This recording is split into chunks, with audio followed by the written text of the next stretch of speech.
There's a difference between regretting and remorse and reflecting.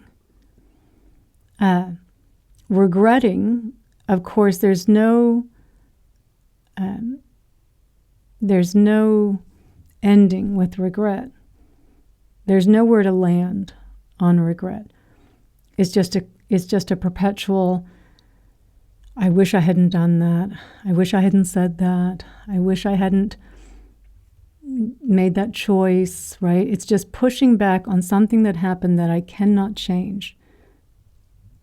Definition of insanity, right? I cannot change it. And in that regretting,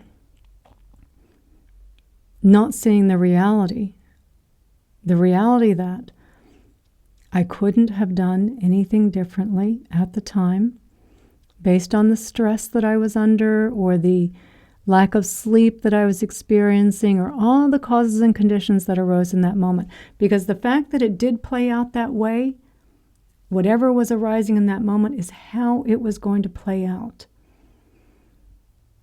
And so in regret, there is no wisdom, there is no seeing reality. There is this assuming there's a little separate me, the ego, that could have done something differently.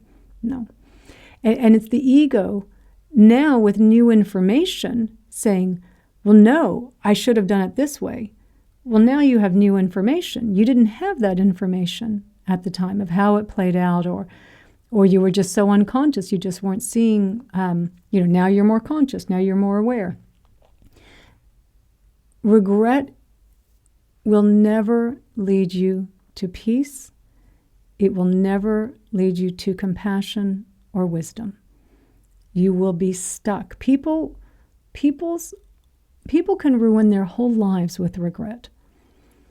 The bitterness that can fester within them through living their lives with regret.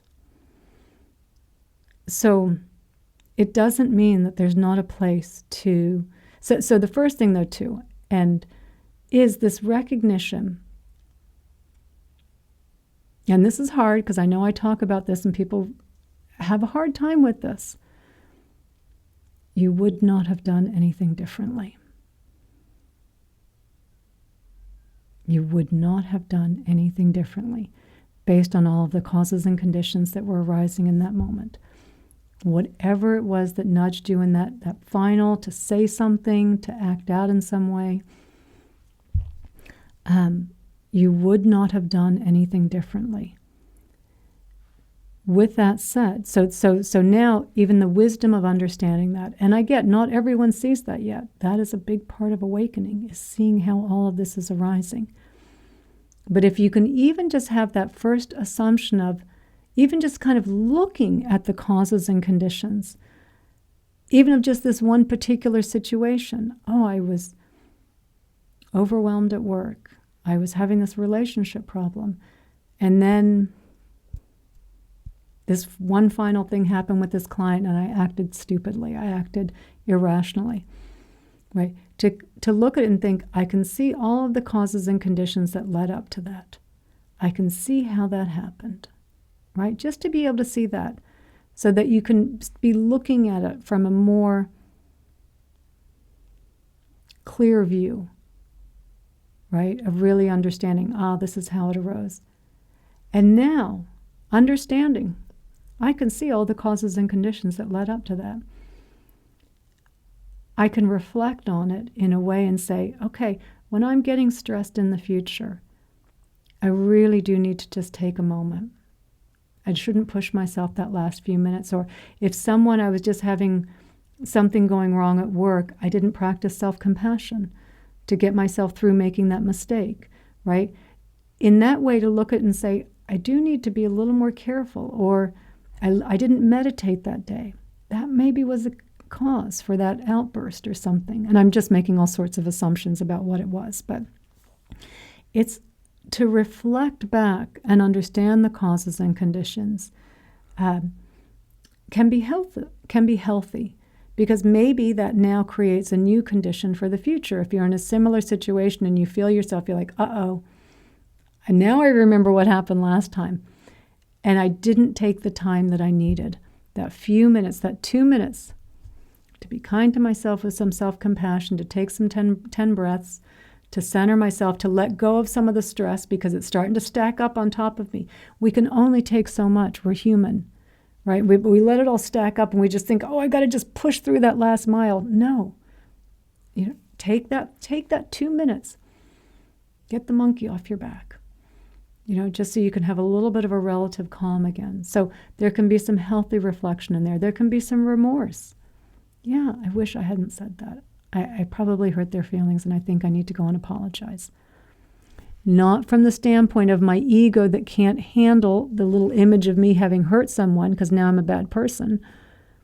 Not from that perspective going and apologizing. But from the apology of that I'm human, we all screw up. I say this, I think, almost every week, and I will probably always say it every week because I think it's one of the biggest mistakes we make on the spiritual path, particularly on the spiritual path where we have this idea that we're trying to be perfect. We're not. We're trying to be human. We're trying to allow ourselves to be human, to be imperfect, to make mistakes, to say the wrong thing, to not always have the right answer. To have a moment, like you're allowed to have a moment. Right? It's how you respond afterwards. Do you apologize? Do you reflect? Is it a healthy way in how you respond to it? So if it's to go and apologize, not from a standpoint of your ego, but because I hurt you and I'm so sorry. I'm so sorry. Not in this like big spilling out everything about, wow, this is all the reasons I did all this, right? Because trying to get some please make me feel better, right? It's about, oh, I hurt you and I'm so sorry. And I'm so sorry. So regret is one of, it's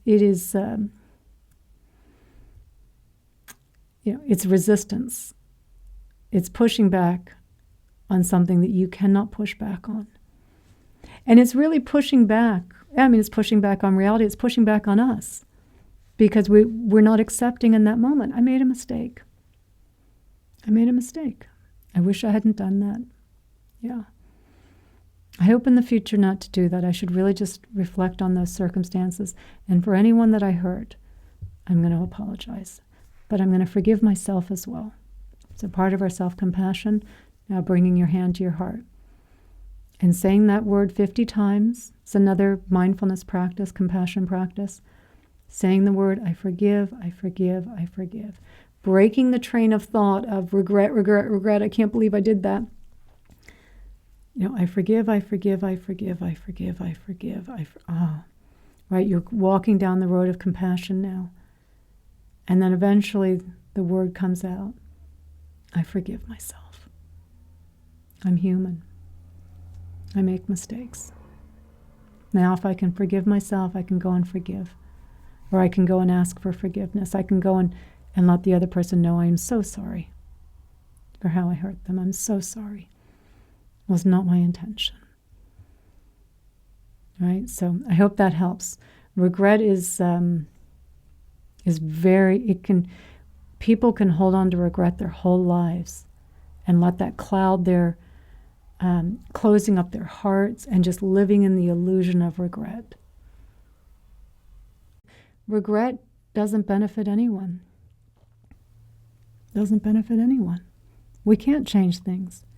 And we imagine getting stuck in regret that somehow I'm improving my situation or that's how I'm going to prevent doing it again in the future. Probably not, because it just keeps us lost in the illusion. And most times when we act in ways that we do regret, it's because we're lost in the illusion. We're pushing back. And the regret is just keeping us in the illusion.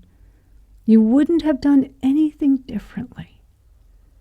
This is the biggest misnomer that we have. Because the ego claiming I could have done something differently, because the ego is separate and solid and independent. There is nothing separate or solid or independent about you. Every single one of us is arising and changing moment by moment. We are not the same person from moment to moment to moment. The change so subtle, right, But we look over years maybe and we can see it. Yeah, there's much more differences. We can see it. But you are never, the way you're feeling in one moment, the way your body composition, your hormones, your neurotransmitters, the environment you're in, the thoughts that you're having, I don't know if I said feelings, the emotions, never the same. It's like the Zen saying, you can't step in the same river twice. You are never the same from moment to moment. You are arising based on causes and conditions and changing moment by moment based on causes and conditions. And when you see that, you understand regret has no place. I couldn't have done anything differently.